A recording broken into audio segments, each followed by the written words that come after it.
여러분 안녕하세요. 점심 잘 드시고 오셨나요?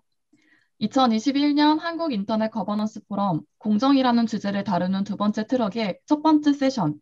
그래서 AI를 어쩌라고요? AI의 현장과 고민들을 찾아주셔서 감사합니다. 저는 사회를 맡은 백가을이라고 합니다. 만나서 반갑습니다. 그래서 AI를 어쩌라고요? AI의 현장과 고민들이라는 제목 어떻게 여러분께 다가갔을지 궁금한데요. 이 세션에서는 AI가 함께하는 다양한 현장과 고민을 다룰 예정입니다. 과학기술 단론 연구, AI 데이터 연구, AI 스타트업, 그리고 인권운동이라는 네 가지 현장에서의 경험을 통해 어, 이 과정에서 연구자들이 각각 품게 된 고민, 그리고 연구, 재현을 들을 수 있을 것으로 기대가 됩니다. 네 분의 패널들이 함께 하실 예정입니다. 발표해 주실 순서에 따라서 간단히 소개해 드리겠습니다.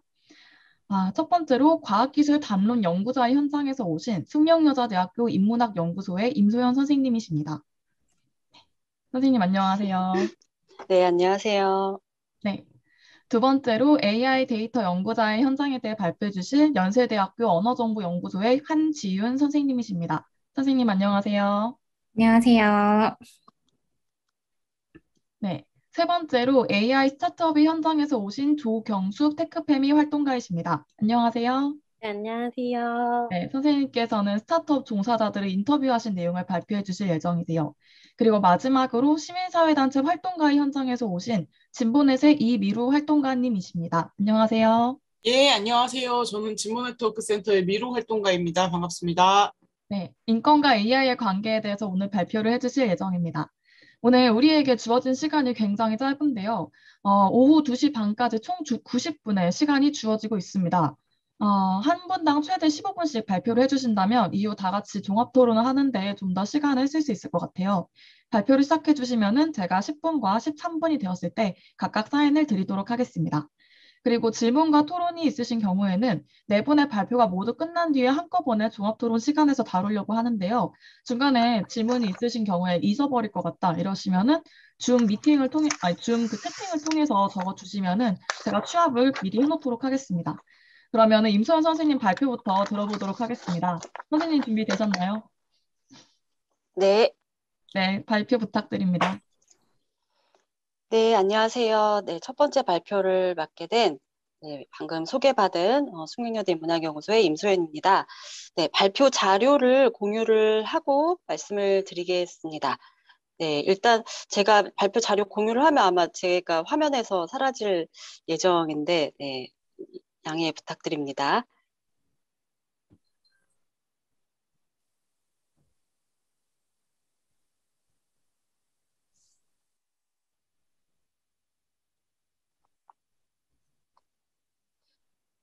네, 제 자료가 잘 보이실까요? 잘 그러시- 보입니다. 네, 예. 네, 저는 이제 과학기술학이라는 전공을 하고 있는 연구자이고요. 오늘은 이제 과학기술 담론 연구자의 현장이라고 이런 제목으로 저의 이제 현장에서의 저의 고민을 이제 말씀드리려고 합니다. 사실 오늘 제가 그 말씀드릴 내용은 뭐 제가 굉장히 연구를 오래 하고 뭐 어떤 뭐 결론이라든지 저의 주장을 뭐 강하게 말씀드리기보다는 저희 이제 이 세션의 취지 자체가 각각의 현장, 그러니까 물론 AI라는 공통의 어떤 그 문제의식을 가지고 있지만 서로 다른 현장에 있었던 연구자들과 뭐 활동가들과 어떤 뭐 다른 분야의 또 연구자들이 만나서 각자의 고민을 가지고 좀 서로 이렇게 같이 논의를 해보는 장이라고 생각을 해서 좀 저도 저의 고민과 이제 문제의식 같은 걸 좀 이렇게 던지는 네, 그런 시간으로 좀 쓰려고 합니다. 네, 크게 한 세 가지 정도를 말씀을 드리려고 해요. 첫 번째는 과학기술학 연구자로서 AI의 현장이란 무엇이었는지 지금까지 저의 현장을 좀 소개를 해 드리려고 합니다. 그리고 두 번째로는 이제 사실 제 현장을 저는 이렇게 딱 두 가지로 정리를 해봤어요. 알파고 이루다. 저에게 그 과학기술학 연구자 혹은 과학기술 담론 연구자라고 오늘 세션을 기획해 주신 그 조경숙 선생님께서 이렇게 그 명명을 해주셔가지고 제가 네, 그대로 가지고 왔는데 알파고와 이루다 얘기를 좀 오늘 드리려고 하고요. 그 현장에 있으면서 제가 뭐 고민했던 문제들 그리고 이것에 대한 해결 방법 제 나름대로 이렇게 좀 모색을 해본 것들을 한번 오늘 나눠보려고 합니다. 네, 앞에서 말씀드렸듯이 저의 AI 현장은 알파고 2016년 알파고와 2021년 이루다. 물론 뭐 출시는 2020년 말이긴 했지만 이제 사회적으로 굉장히 논란이 되었던 것은 2021년 초였죠. 제가 이 두 AI, 그러니까 뭐 물론 무수히 많은 AI 기술과 뭐 어떤 뭐 제품화된 것들도 있고 뭐 연구 중인 것도 있고 많지만 제가 오늘은 어떤 그 담론 연구자로서 사회 어떤 공론장에서 혹은 대중적으로 이렇게 많이 이야기가 되었던 그런 대표적인 AI 뭐랄까 AI계 뭐 셀럽이라고도 할 수 있는 이 두 AI를 좀 논의를 하려고 해요. 저는 사실 이번 그러니까 올해 초에 이루다 그 사건을 보면서 그 알파고 때와 굉장히 많이 비교가 됐었어요. 불과 몇 년 전에 2016년에 그리고 이때 이제 알파고의 등장을 기점으로 한국 사회에서 이제 4차 산업혁명과 뭐 AI, 빅데이터 이런 그죠? 첨단 그런 기술들에 대한 논의가 막 쏟아져 나왔던 걸로 저는 기억합니다. 알파고 때는 여러분들도 다 기억하시겠지만 이 이세돌과 알파고의 바둑 대결이 화제였죠. 그러니까 어떻게 보면 이제 인간 대 기계의 대결, 인간 대 인공지능의 대결이라는 식으로 굉장히 그 프레임이 되면서 언론 보도도 굉장히 많이 됐고, 이때의 그러니까 이때는 한마디로 말하면 굉장히 우리가 AI를 되게 두려워했던 것 같아요. 그러니까 인간을 압도하는, 그러니까 이제 물론 이세돌이 한 번은 이기긴 했지만, 이제 뭐 전체적으로 보면 이제 인공지능의 승리였고, 그래서 뭐 예를 들면 그때 나왔던 연구들을 보시면요, 2017년, 뭐 2018년, 19년 요때쯤 나온 연구들을 보시면, 일단은 그 두 번째 2018년에 나온 연구는 인공지능에 대한 인간의 감정 고찰이라고 그래서 본격적으로 이때 정말 인간들이 인공지능에 대해서 되게 두려움, 약간의 공포, 뭐 이런 것들을 가졌구나. 왜냐면 인간을 압도하고 인간보다 훨씬 뛰어나고 뭐 이런 존재가 알파고였기 때문에 그러면서 이제 논의들이 주로 인공지능이 우리 생각만큼 그렇게 인간에게 압도적인 존재로 마치 무슨 인간을 지배하는 뭐 어떤 SF에 나오는 것처럼 그런 존재가 되지는 않을 것이다라는 연구들이 이렇게 뒤를 이었어요. 예를 들면 뭐 2017년에 전지영 선생님의 논문도 그렇고 뭐 2018년, 19년에 하대청 선생님의 논문도 그렇고 예를 들면 마지막 논문을 보시면 자율적 기술에서 상호 의존과 돌봄의 기술로 라는 이런 뭐 타이틀에서도 보실 수 있듯이 그리고 그 외에도 이제 노동에 대한 논의들이 예를 들면 인간의 노동을 인공지능이 이제 대신할 것이냐 대체할 것이냐 뭐 이런 식의 논의들이 굉장히 많았습니다. 그래서 당시에 저도 기억이 나는데 알파고 그 즈음과 그 이후에 인간의 노동을 대체하는 AI라는 담론이 굉장히 많이 보였던 것 같아요. 그래서 여기 보시면 제가 자동화 대체 확률 높은 직업, 낮은 직업 뭐 이런 그 표를 가져왔는데 이런 식의 보도들도 굉장히 많았고요. 그래서 어떤 직업은 안전하다, 혹은 어떤 직업은 굉장히 뭐 준비를 해야 된다, 막 이러면서 되게 굉장히 재밌는 거는 이때 자동화 대체 확률이 높은 직업을 보시면 주로 기존의 전통적인 의미에서의 남성들이 많이 진출해 있는 그런 직종들이 굉장히 많습니다. 뭐 콘크리트 공부터 시작해서 10번째 보시면 택배원도 있고요. 그리고 자동화 대체 확률이 낮은 직업은 약간은 예술 뭐 이런 쪽이고 그래서 심지어 제가 여기 아예 기사 타이틀을 가져왔는데 여성 감수성의 직업이 AI에 강하다라는 그 얘기가 나올 정도로 굉장히 뭐랄까 남성 인간 노동을 대체하는 AI라는 그런 이미지가 굉장히 강했던 것 같습니다. 반면에 이루다 때는 정말 상황이 많이 달라지죠. 그러니까 이루다 자체가 여러분들이 이미 아시겠지만 20대 여성이라는 페르소나를 가지고 있었고, 그다음에 앞서 보셨던 알파고처럼 인간과 대결을 해서 이기는 존재가 아니라 인간의 친구의 역할이었지만, 사실상 그 친구라는 것도 결국에는 그 인간에게 언제나 이렇게 위로를 해주고, 그죠? 실제 친구와는 좀 달리 싸우기도 하고 이런 친구라기보다는 그래서 여러 가지 여러분들이 다 아실 만한 성희롱 이루다에 대한 그 일부 남성 이용자들의 성희롱 문제도 있었고, 이루다가 혐오 차별 발언을 했다라는 문제도 있었고, 그다음에 개인정보 관련한 문제도 있었죠. 그래서 올해 나온 이루다와 관련된 논문들을 보시면 앞서서 알파고와 관련된 그런 연구들하고는 굉장히 다른 개인정보의 문제라든지 윤리, 인권 이런 것들이 키워드가 됐었습니다. 그래서 저의 이 알파고와 이루다로 대표되는 저에게서의 그 AI의 현장이라는 것은 사실 그 젠더와 뗄래야 뗄 수 없는 현장이었던 것 같아요. 그래서 이 알파고에서 이루다로의 전환으로 대변되는 어떤 AI의 문제라는 것이 꼭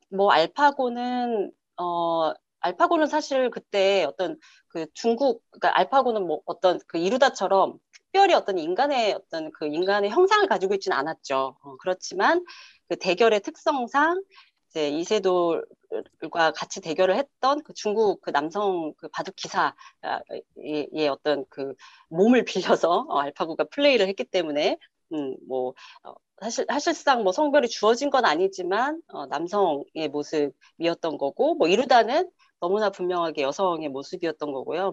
사실 이 둘을 그냥 보기에 어떤 남성 여성의 문제일 뿐만이 아니라 어떤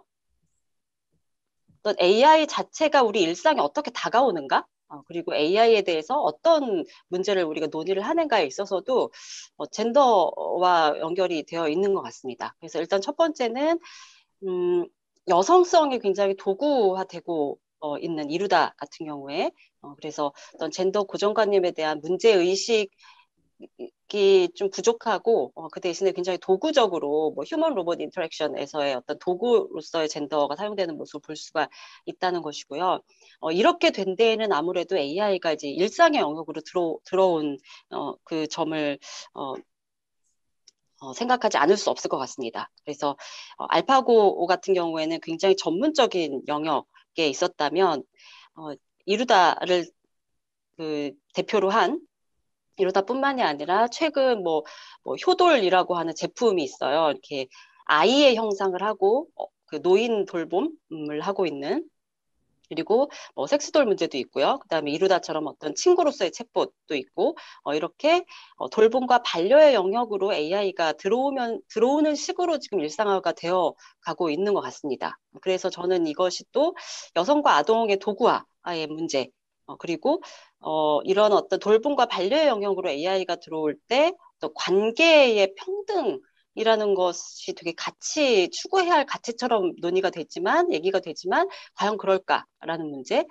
그리고 전문 영역의 AI, 그렇다고 해서 AI가 모두 효돌이나 어떤 이루다나 이런 일상의 영역에서만 지금 개발되고 있는 건 전혀 아니고요. 당연히 의료의 영역이라든지 여러 전문 영역에서도 AI가 개발이 되고 사용되고 있지만, 그거는 실제로 우리가 사회적으로 이렇게 논의되고 있는 장에 있지는 않은 것 같습니다.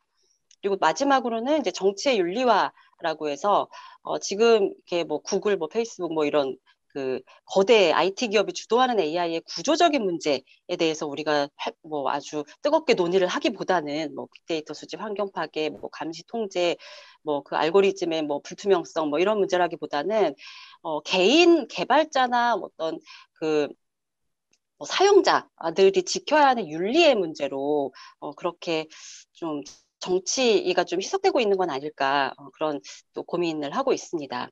그래서 어떻게 해결해야 할 것인가? 뭐 사실 뭐 해결책을 제가 뭐 제시를 한다기보다는요, 기존에 나왔던 해결책에 대한 약간 문제의식 또 고민입니다. 그래서 주로 특히 이루다를 얘기를 하면서 많은 이들이 AI 산업에 여성 인력이 더 많아야 된다라고 얘기를 하는데, 물론 중요하죠. 왜냐하면 뭐 AI 산업뿐만이 아니라 이미 과학기술 분야 자체가 성비 불균형이 굉장히 심각하기 때문에 너무 중요하지만 단순히 여성의 숫자가 많아지는 것이 이런 AI와 관련된 윤리와 정치의 문제를 해결하는데 어떤 아주 직접적인 해결책이냐라고 하면 AI 산업에 여성 인력이 많아진다라는 것은 사실 이 여성들이 모두 어떤 의사결정의 권한을 갖는다기보다는 오히려 디지털 킹노동 쪽으로 우리가 숫자에만 그 신경을 쓴다면 그렇게 될 우려가 있고요. 당연히 이제 모든 여성이 다 동일한 윤리 정치적 입장을 갖지 않는다는 것도 있고, 그리고 또 마지막으로 AI 윤리가 발전하면 결국 뭐 해결될 것이냐. 사실 그 새로운 기술이 등장할 때마다 이런 윤리의 문제, 윤리가 또 이렇게 등장을 하거든요. 뭐 생명공학 하면 생명윤리, 나노기술, 나노윤리, 신경과학, 뭐 신경윤리 이런 식으로. 근데 지금까지의 이런 과학기술과 새로운 어떤 그 과학기술과 관련된 윤리들을 보면 사실 조금 뭐랄까 그냥 절차적으로 해결을 해주는 정도의 역할에 머무는 경우도 많이 있었습니다. 그래서 우리가 그런 교훈을 좀 생각을 해봐야 될 것 같고요. 이제 그랬을 때 예를 들면 페미니즘이 이런 특히 이제 여성 차별이나 여성 혐오와 관련된 AI의 문제를 해결해 줄 수 있을까라는 것도 우리가 이제 더 본격적으로 생각을 논의를 또 해봐야 될 것 같습니다. 그래서 제가 마지막으로 이제 시간도 이제 얼마 남지 않은 관계로 제가 약간의 결론 마무리 일을 하자면요. 저는 이제 일단은 최근에 뭐 AI 뭐 윤리 이루다와 관련해서 윤리에 대한 문제들이 많이 논의가 되고 있는데 윤리뿐만이 아니라 정치적인 어떤 논의도 있어야 된다고 생각을 하고요. 그랬을 때 뭐 앞에서 제가 잠깐 이렇게 적어놓긴 했지만 AI를 개발하려는 사람과 그 개발을 어떻게든지 약간 왜 그런 경향이 있거든요. 윤리 같은 경우 좀 뭔가 이렇게 약간 장애물처럼 개발을 더디게 하거나 이렇게 좀 못하게 하는 장애물처럼 여겨지는 경우도 있는데 그런 식으로 이분화된 구도가 만들어지기보다는 제가 여기 그림을 한번 그래서 그려봤는데 여기 보시면 AI 뭐 개발자 집단, 뭐 연구자 집단, 활동가 집단, 뭐 산업 종사자 집단 아주 정말 단순화해서 이렇게 논다면 이들이 서로 이렇게 분리돼서 뭔가 각자의 이해관계에 따라서 뭐 논의를 하기보다는 개발자 어떤 특정한 가치를 가지고 있는 뭐 개발자, 연구자, 산업종사자, 활동가가 연결이 돼서 예를 들면 저희 지금 세션처럼 어떤 비슷한 문제의식과 고민을 공유하고 있는 개발자와 연구자와 산업종사자와 활동가가 같이 연결이 돼서 그 안에서 문제를 해결을 하고 또 다른 어떤 뭐 윤리적 가치라든지 뭐 정치적 목적이랄까 가지고 있는 또 다른 또 연결들과 또 만나서 연결이 되고 이런 식으로 연결이 된다면 문제를 해결하는데 조금이라도 더 현실적인 대책을 세울 수 있지 않을까라는 저의 그냥 네, 저의 아이디어를 공유를 하면서 네, 이상으로 발표를 마치도록 하겠습니다. 네, 감사합니다. 네, 임사 선생님 발표 잘 들었습니다. 선생님께서는 과학기술 담론 연구자의 현장에서 AI에 대해 느끼신 고민을 공유해 주셨는데요. 알파고와 이루다의 예시를 통해서 AI를 젠더화된 문제라는 관점에서 돌아볼 수 있는 발표를 해주셨습니다. 이어서 한지훈 선생님 모시고 AI 데이터 연구자의 현장 이야기를 들어보도록 하겠습니다. 한지훈 선생님 발표 준비되셨나요? 네, 발표 준비되었습니다. 제가 공유한 화면이 보이실까요? 네, 잘 보입니다. 소리도 잘 들립니다. 발표 부탁드립니다. 네, 확인 감사드립니다. 네, 저는 소개를 방금 받은 한지윤이라고 합니다. 이 포럼이 처음 기획되었을 때는 연세대 언어정보연구원에 소속이 되어 있었고요. 지금은 업스테이지라는 AI 스타트업에서 데이터 매니저로 근무를 하고 있습니다.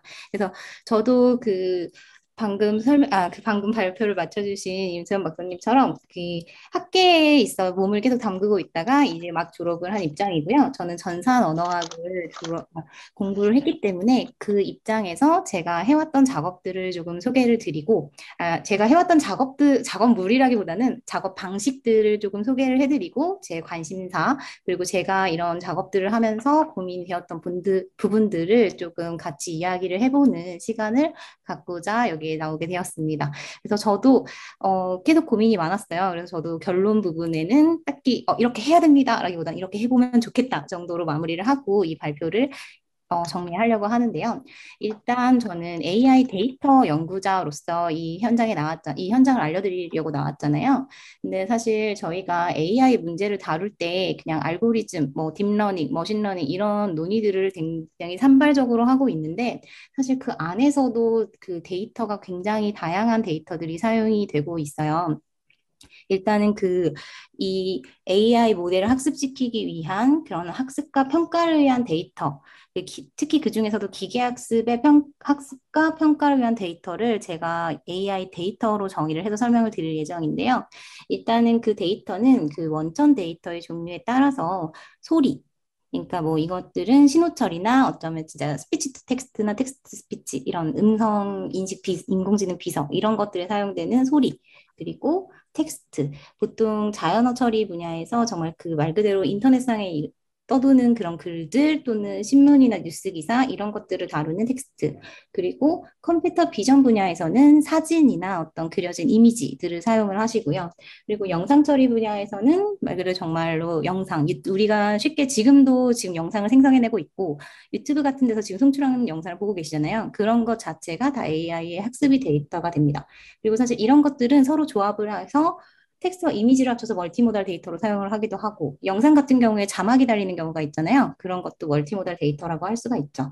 근데 이렇게 다양한 데이터들이 있는데 이 데이터들을 다루는 게 사실은 굉장히 차원이 좀 다른 이야기가 될 수 있어요. 그래서 저는 제 전공이면서 제가 확실하게 말씀드릴 수 있는 분야인 자연어 처리, 그중에서 텍스트 데이터에 대해서 얘기를 좀 나누어 보고자 하려고 합니다. 근데 사실은 사실 이 AI 데이터를 목적별로 구분을 한 것들을 보여드리고 이 기계학습 프로세스가 어떻게 적용이 되느냐에 대해서 먼저 이야기를 드리려고 하는데, 이 분야는 사실은 그 각각의 아까 말씀드린 데이터의 종류에 상관없이 전체적으로 다 아울러서 이렇게 진행이 된다라고 생각을 하시면 될 것 같아요. 일단 저렇게 아까 말씀드렸던 그런 데이터들이 있으면 사실 기계학습을 진행하는 안에서 그 기계학습 모델을 만드는 관점에서는 그 단계별로 사용되는 데이터가 학습을 위한 트레이닝 데이터, 그리고 그 학습 과정에서 살짝 중간 평가를 하기 위한 검증 또는 개발 데이터로 구성이 되고, 마지막으로 최종 평가를 위한 테스트 셋, 이렇게 3단계로 구분이 된다라고 생각을 하시면 됩니다. 이런 각각의 데이터들은 이런 기계학습 프로세스 내에서 활용이 되게 되는데요. 보통 기계학습 프로세스라고 하면 일단은 기계학습으로 그러니까 나의 인공지능 모델에게 풀게 하고 싶은 그런 문제들을 정의를 하는 게 제일 첫 번째겠죠. 예를 들면은 발화의 의도라든지, 아니면 이 발화의 의도는 뭘까? 그러니까 인성인식 스피커에게 불 좀 꺼줘라고 말을 했을 때, 이거는 불을 꺼달라는 거구나라는 의도를 파악하게 할 수 있는지 없는지, 이런 문제일 수도 있고요. 컴퓨터 비전에서는 아주 단순하게 지금 들어온 사진에 고양이가 있는지 아니면은 강아지가 있는지 이런 거를 디텍션하는 것들일 수도 있고요. 좀 더 실생활에 가까운 것들은 저희들 많이 풀어보셨을 거예요.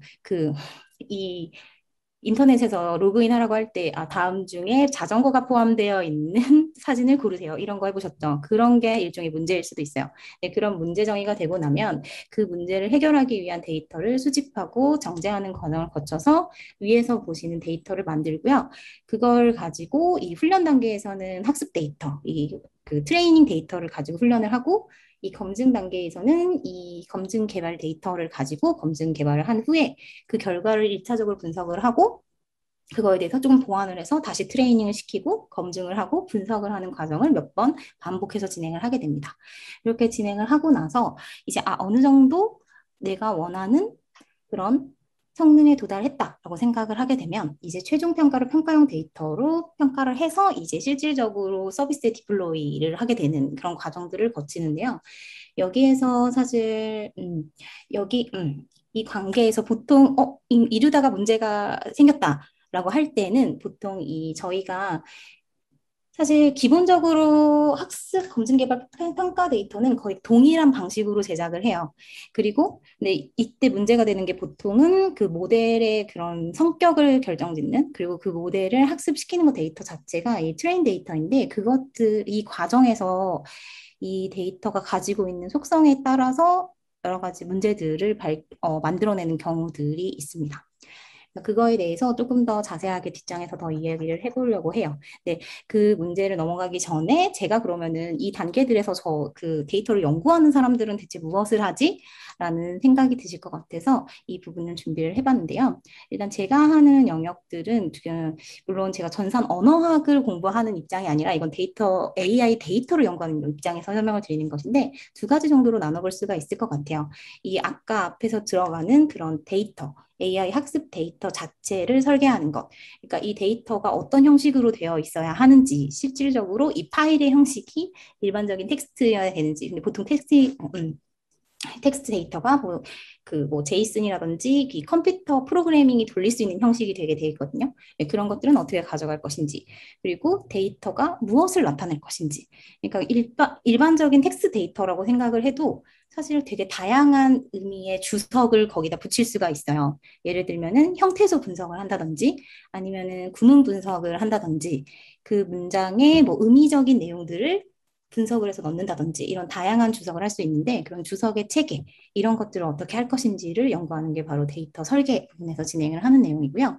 그리고 나서 데이터 수집 가공 설계 단계에서는 이 원천 데이터들을 어떻게 수집을 할지, 그리고 아까 말했던 설계된 주석 작업들을 어떻게 할지, 이런 것들을 고민을 합니다.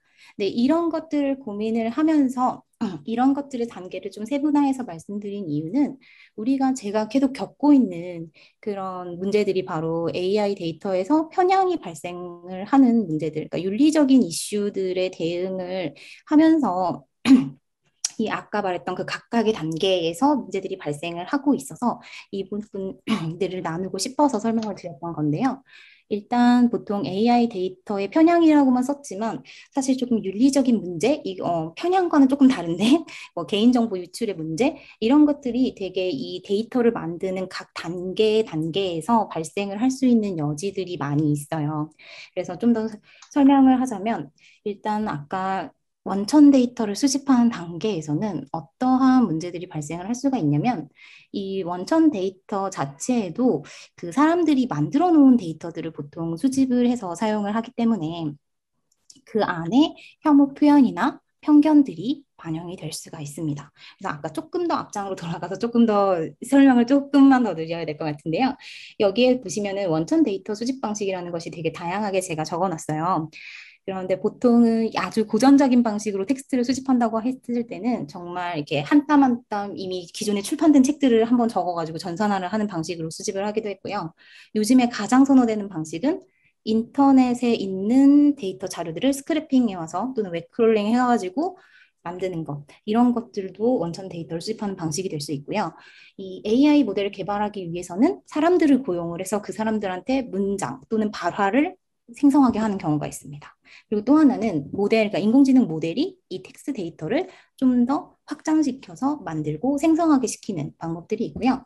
두 번째로 주석 작업을 할 때는 또 언어학적 지식이나 아니면 도메인 지식, 그 개발하고자 하는 모델이 무슨 법률 챗봇이다. 이런 경우에는 그 법률 지식을 가진 사람들 또는 뭐 의료 상담을 할 수 있다. 그러면 의료 지식을 가진 사람들이 이런 주석 작업에 참여를 하게 되는 경우가 있고 그게 아니라면 정말 요즘에 많이 들어보셨는데 뭐 레이블링 에이전시 같은 데에서 크라우드 소싱, 그러니까 정말 일반 대중에게 이런 작업들을 오픈을 하고 이 하나의 작업을 하는데 뭐 비용을 지불해가지고 하는 방식들 이런 방식으로 수집을 하게 되는데요. 이렇게 데이터를 만들다 보니까 사실 그 과정에서 문제들이 발생하는 경우가 있습니다. 그래서 아까 설명을 했듯이 만약에 원천 데이터는 아까 말했듯이 책에서 그렇게 가져오는 경우들도 있고 웹의 자료들을 가져오는 경우들도 있는데 그런 경우에는 사실은 이미 사람들이 일반적으로 사용하고 있는 언어 현상 자체에 그 내재되어 있는 혐오 표현이나 편견에 관련된 표현들, 그러니까 윤리 기준에 조금 어긋나는 그런 표현들이 포함이 되는 경우가 있고요. 아까 말했듯이 뭔가 작업을 맡겨서 하는 경우에는 그 사람들의 데이터 생성이나 아니면 주석 작업을 할 때 그 작업자들의 언어 습관 또는 그 사람의 작업감 이런 것들이 반영이 될 수가 있죠. 예를 들면은 뭐 문장쌍을 만드는데 유사한 의미를 가진 문장쌍을 만들어 주세요.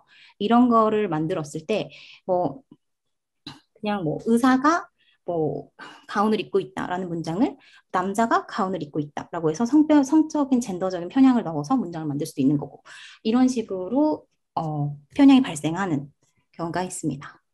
그래서 이렇게 지금 제가 있는 분야에서 다양한 편향의 사례들 이런 것들이 리포팅이 되고 있는데요. 이 사실은 그 자연어 처리 분야에서 제일 좀 이 분야의 현재 그 기술의 발전을 훅 견인을 했던 것이 사실 워드 투 벡터라는 기술이었어요. 그거 워드 투 벡터라는 기술은 무엇이냐면 이 단어들을 이렇게 뿌려놓고 그 단어의 위치를 하나씩 지정을 해주는데 그 위치가 바로 그 단어가 자주 나오는 단어들, 그 단어가 유사한 의미를 가진 단어들과 이렇게 거리상 가깝게 공간들에 이렇게 뿌려주는 거예요. 이렇게 생각을 하시면 되는데 그럴 경우에 이게 그러니까 여성을 뜻하는 단어들이 모이는 단어들, 그리고 남성을 뜻하는 단어들이 모이는 단어들, 또는 그것을 직업군으로 나눴을 때 그게 명백한 차이를 보이는 경향이 리포팅이 되었고요. 그래서 그것들이 사실은 이 사회의 그런 편견이나 이런 것들을 반영을 해서 그렇게 되었다라는 것을 보여주고 있었다는 사례들이 발표가 되었고, 그거에 대해서 사실은 이런 이슈들에 대해서 좀 두 가지 방식으로 또 대응을 해 나가고는 있어요. 일단은 그런 데이터를 이제 원천 데이터들을 이렇게 모아서 활용을 하려고 했을 때 그 데이터 정제 방식을 고도화를 하고 알고리즘을 좀 사용을 해서 교정을 하는 방식이 있어요.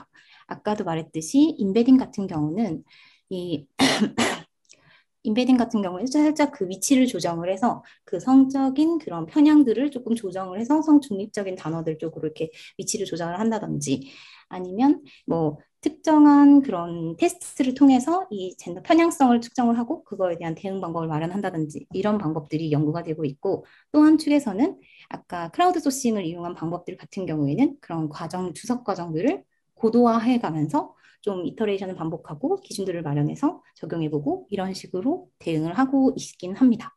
그런데 그럼에도 불구하고 이 한국에서는 딱 명확한 기준이나 이런 것들, 이런 모든 과정들에 대해서 뭐 한국에서뿐만 아니라 다른 데에서도 딱 명확하게 이것이 표준이다. 이렇게 해서 나오는 거예요. 그래서 제가 실질적으로 작업을 할 때는 좀 이런 고민들을 하게 됩니다.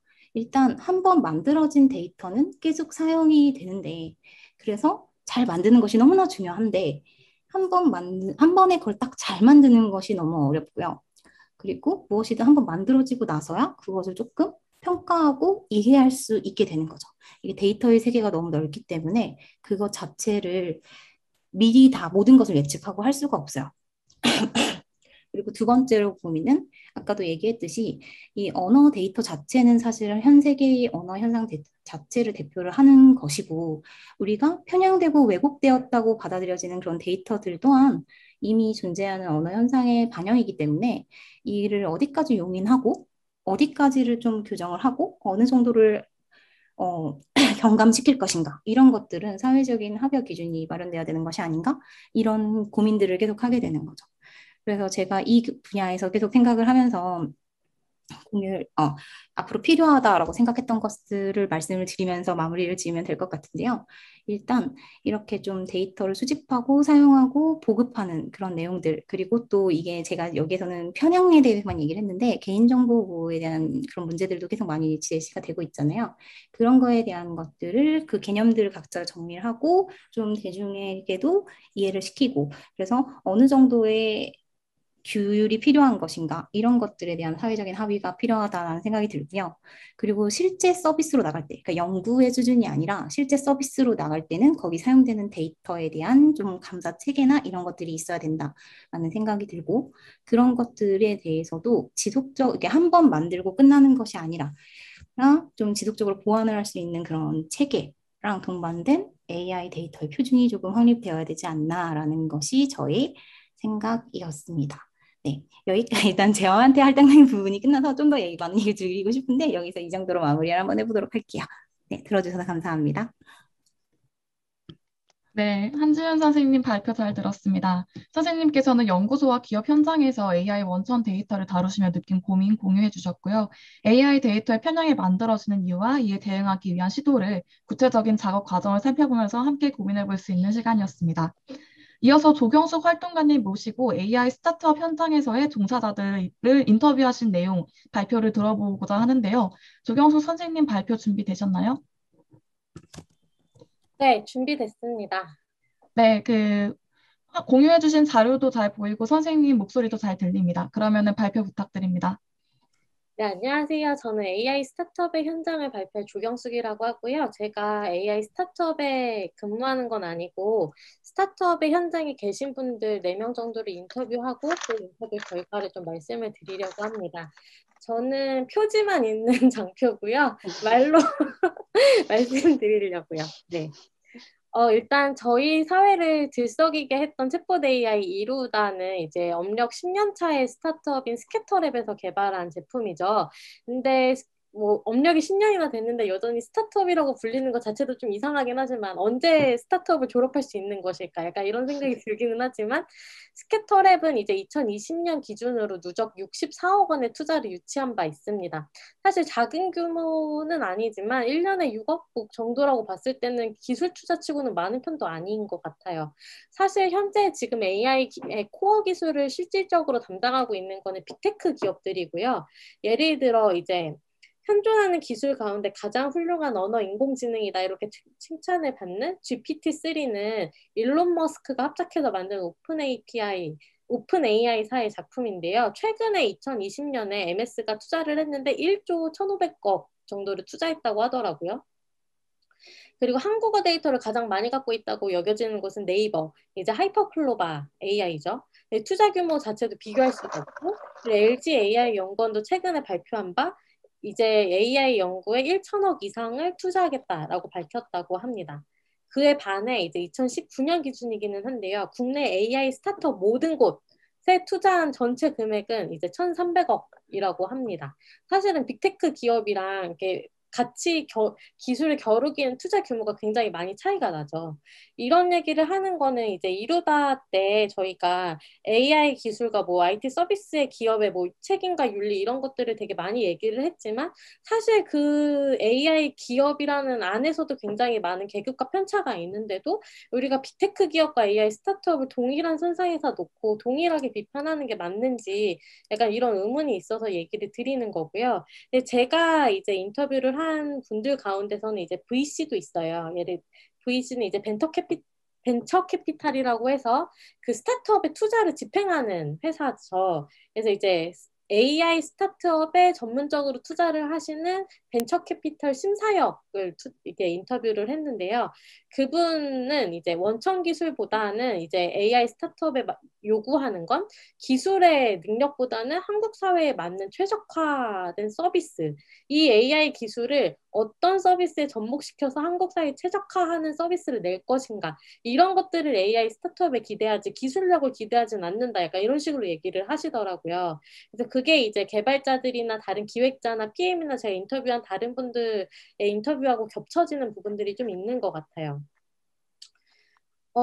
일단 저희가 이루다 사태 이후로 이제 개발자 윤리 교육이 필요하다 이런 식으로 되게 얘기를 많이 했는데 저도 개발자기는 하지만 약간 개발자분들 가운데서는 개발자 윤리 교육이 얼마나 어떻게 유효할지에 대해서는 좀 의문을 제기하시는 분들이 좀 많았습니다.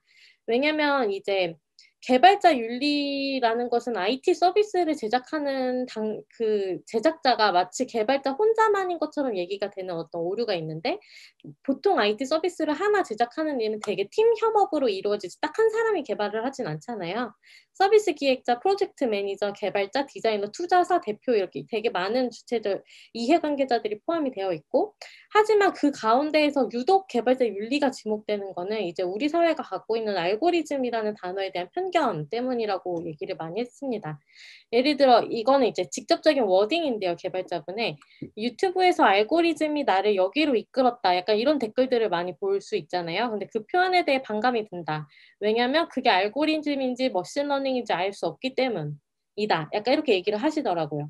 그러니까 알고리즘이라는 것은 규칙적으로 특정한 산식을 처리하는 행위인 거죠. 인풋과 아웃풋이 그러니까 인풋이 달라더라도 아웃풋이 나오게 하는 그 공식이 있는 거. 그게 알고리즘인데 이제 머신러닝 같은 경우는 공식을 만드는 것이 아니라 데이터를 통해서 학습시켜서 컴퓨터가 처리할 수 있게끔 하는 거니까 사실은 그 과정에서 알고리즘이 개입되는 거는 머신러닝의 전과 후 그러니까 서비스를 구성하는 어떤 알고리즘과 머신러닝이 같이 들어갈 수는 있지만 그 안에서 알고리즘이 할 수 있는 영역이 그렇게 많지 않다라고 얘기를 많이 하셨고요.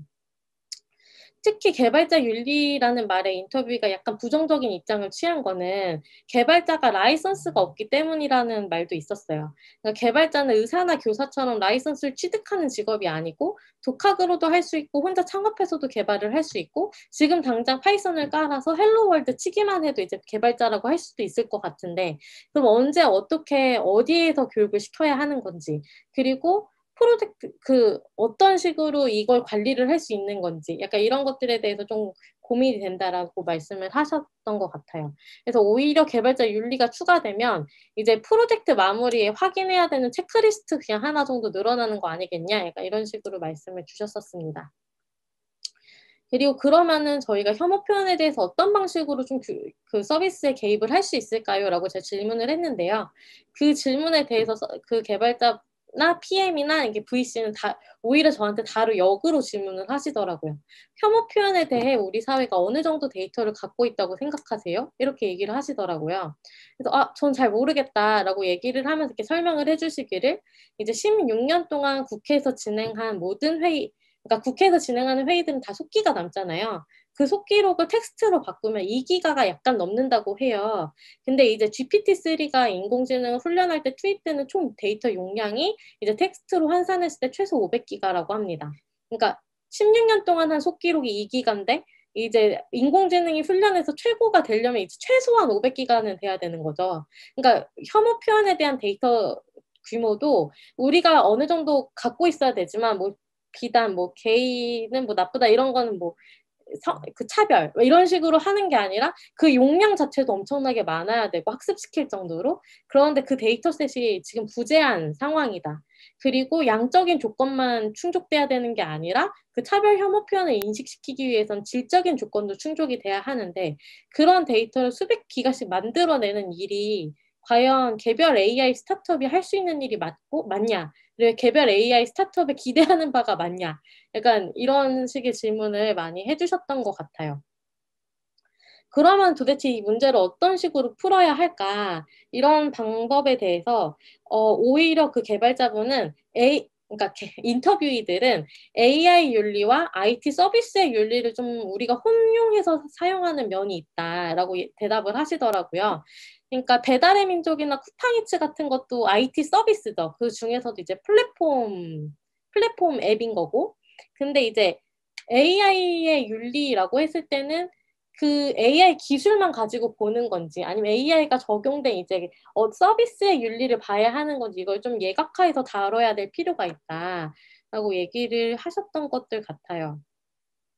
예를 들어 같은 AI라 하더라도 의료 영상 정보 판독 AI와 챗봇 AI가 공통된 윤리를 가질 수 있을지 그러니까 그런 거에 대한 의문인 거죠. 예를 들어 의료 서비스 안에서의 AI가 있고 없고의 뭐 이런 의료 서비스들의 윤리를 정하고 아니면 챗봇 서비스들의 윤리를 정하고 이렇게 할 수는 있겠지만 그 어디에 들어가든 그 산업군에 다 들어가는 AI 기술 전체의 영역에서 윤리를 정하는 거는 어떻게 보면은 너무 추상적이기 때문에 더 공허한 말밖에 할 수 없는 게 아닌가 약간 이런 문제의식들이 현장에서는 좀 많았던 것 같아요.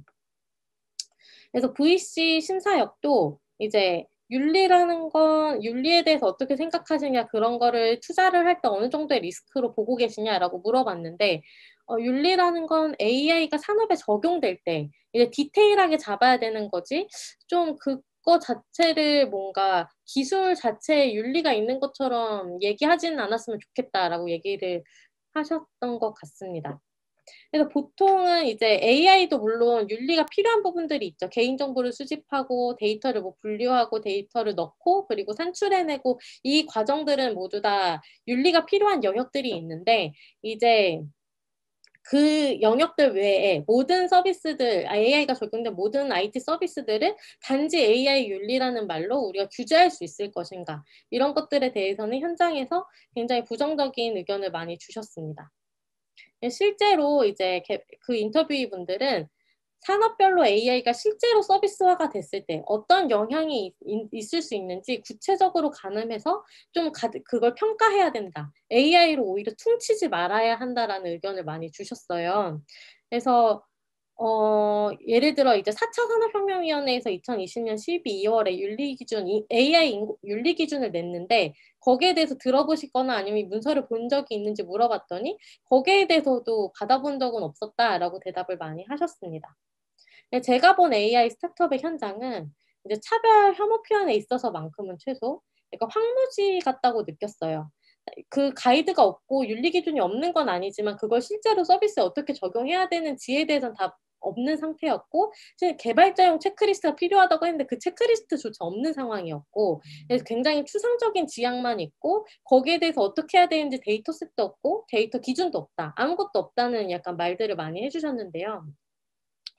이거는 근데 과연 기술력만의 문제이거나 민간 기업이 알아서 해결을 해야 될 문제일까? 약간 이런 거에 대해서 좀 고민이 많았던 것 같아요, 저는. 그래서 다양한 이제 연구자분들, 데이터 연구자분들, 이제 시민사회단체 활동가분들 여기 다 모였는데, 이제 이 안에서 우리가 서로 다른 주체들이 같이 문제의식을 좀 고민하면서 이거를 만들어 나가야 될 문제가 아닐까라는 생각이 들었고요. 그래서 앞으로 AI 스타트업의 현장이 어떤 식으로 될지 좀 저도 계속 그 팔로업들을 서비스를 보면서 팔로업을 하고 있는데 되게 문제적이어 보이는 서비스들도 있고 그렇지 않은 서비스들도 있고 그런 것 같아요. 그런 서비스들을 개별적으로 어떻게 대응을 할 것인가. 약간 이런 거에 있어서 활동가들이 어떻게 의견을 같이 모으고 또 기업에게 전달하고 같이 이거를 좀 개선시킬 수 있을 것인가. 이런 거에 대해서는 앞으로도 계속해서 사회적 논의가 필요할 것이라고 생각합니다. 네, 여기까지 제 발표였습니다. 네, 조경숙 선생님 발표 잘 들었습니다. AI 스타트업 현장에서 종사자들을 인터뷰하신 내용을 통해서 다양한 고민을 전달해 주셨습니다. 민간 기업만의 문제나 기술력만의 문제라고 보기보다는 다양한 분야 사람들이 함께 풀어가야 할 문제라는 제안을 해주셨고요. 다음으로는 시민사회단체 활동가 현장에서 오신 진보넷의 이미로 활동가님을 모시고 인권과 AI의 관계에 대해서 들어보려고 합니다. 이미로 선생님 준비되셨나요? 선생님, 네. 네, 준비됐습니다. 잘 들리시죠? 네, 그 화면에 지금 공유를 해주셨는데 글씨가 조금 작게 보여서 아, 조금만 그런가요? 글씨 크기를 키워주시면 다들 같이 보기 좋을 것 같아요. 이건 너무 크다. 요 정도면 잘 보이실까요? 예, 아까보다 좋습니다. 네네네. 발표 부탁드리겠습니다. 사실 아무것도 띄우지 않으면 얼굴이 너무 크게 나오기 때문에 띄운 것일 뿐입니다. 그렇게 신경 쓰시지 않으셔도 괜찮을 것 같고요. 예, 저는 인권과 AI가 과연 무슨 관계이냐라는 주제로 좀 이야기를 진행하려고 합니다. 앞에서 워낙에 기술적으로나 뭐 학계에서 어떤 고민이 있으신지 또 실무 현장에서는 어떤 고민들을 하고 있는지 얘기를 잘 전달해 주셔서 너무 뜻깊은 자리가 될 것 같고 제 얘기가 약간 생뚱맞게 들리실 수 있어요. 하지만 이제 현장에서 인권 활동의 현장에서 어떤 고민들을 가지고 있는지 전달하는 자리가 됐으면 하는 마음으로 이야기를 시작하겠습니다. 먼저 인권과 인공지능 과연 어떤 관계가 있느냐. 이제 많은 분들이 이 두 단어를 개별적으로 놓고 보면 어색하지 않아요. 하지만 이 두 단어의 관계성을 생각하면 다소 어색하실 수 있는데 일단 인권이란 단어는 다들 많이 들어보셨을 거예요. 워낙에 요즘 많이 쓰이기도 하고 뭐 사람들은 뭐 천부인권이니 뭐니 이런 얘기들을 우리 중고등학교 이제 도덕 교과서 같은 데서 한 번씩은 다 들어보셨을 텐데 사실 인권은 사람들 사이의 약속이거든요. 이거는 이 사회를 구성하는 사람들이 어떻게 약속할 것이냐에 따라서 무엇을 존엄이라 하고 그 존엄을 지키기 위해 우리는 어떤 약속을 하고 그 과정에서 서로를 존중하는 과정이 만들어지고 그렇기 때문에 이게 단순히 명시화한다고 해서 윤리가 되는 것이 아니고 그냥 적는다 해서 그것이 인권이 되는 것이 아니고 그냥 인권 훈장에 올라간다 그래서 인권이 되는 게 아닌 거거든요. 그래서 우리는 늘 인권의 개념을 확장하고 변화시키기 위해서 계속해서 투쟁하고 있고 계속 이제 많은 대화와 논의들을 하고 있는데 이런 인권의 맥락을 놓고 봤을 때 지금의 인공지능은 과연 어떤 맥락일까를 살펴볼 필요가 있는데요.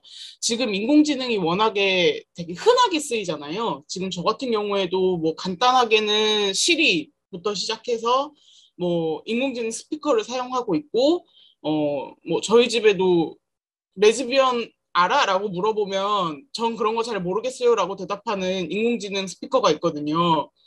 근데 사실 그런 것들부터 시작해서 요즘엔 또 가장 핫하게 떠오르는 주제가 인공지능 면접관이에요. 인공지능을 통해서 면접을 보고 인공지능이 이제 사람을 평가를 하죠. 근데 이게 뭐 객관적일 거라는 기대들은 하지만 사실 꼭 그렇진 않다는 게 저희 주장이기도 하거든요. 그러니까 이것처럼 인공지능이 삶의 전반에 너무 많은 영향을 끼치고 있어요. 그래서 그러니까 인권의 얘기를 하지 않을 수가 없는 거죠. 일상의 영역으로 들어왔기 때문에 인권과 이것이 사람에게 미치는 영향에 대해서 이야기하지 않을 수 없는 상황이 되는 겁니다. 뭐 예를 하나 들어보자면 저는 넷플릭스로 영화도 보고 배민으로 배달 음식도 주문해서 먹어요. 그래서 여러 온라인 서비스를 쓰고 페이스북도 합니다. 페이스북, 트위터 뭐 다 해요. 다 하는데 언젠가 딱 보니까 페이스북이 내가 들어가 있는 모든 어플의 정보를 갖고 있네. 심지어 내가 접속했던 사이트가 어딘지도 알고 있네? 라는 걸 찾았어요. 근데 이게 그냥 예시가 아니라 진짜 이런 일이 벌어지고 있어요, 지금. 페이스북이 실제로 그 모든 기록들을 긁어가고 있기 때문에. 근데 그 과정에서 내 동의를 받았냐 하면 그렇지 않거든요. 내 동의도 받지 않았고 얘들이 이걸 노티스를 잘했냐 하면 우리 약관 누가 있나요? 약관에 동의하지 않으면 어차피 회원가입도 되지 않는데 약관을 누가 잘 읽지 않죠. 지금 이런 상황인데 내 정보는 이미 페이스북이 다 가져가고 있다는 상황이고 그래서 이거에 대해서 문제 제기를 하면 저희가 실제로 문제 제기도 했거든요. 문제 제기를 하면 페이스북 묵묵부답. 답이 없죠. 지금 이런 상황들이 계속해서 발생을 하고 있기 때문에 인권단체들은 지금 이런 상황에 계속해서 문제 제기를 하고 있습니다. 그리고 또 뭐 많이 아시는 사례겠지만 아마존이 인공지능 채용을 위해서 인공지능 시스템을 썼는데 그것도 폐기했죠. 막상 뽑고 나니까 다 남자더라.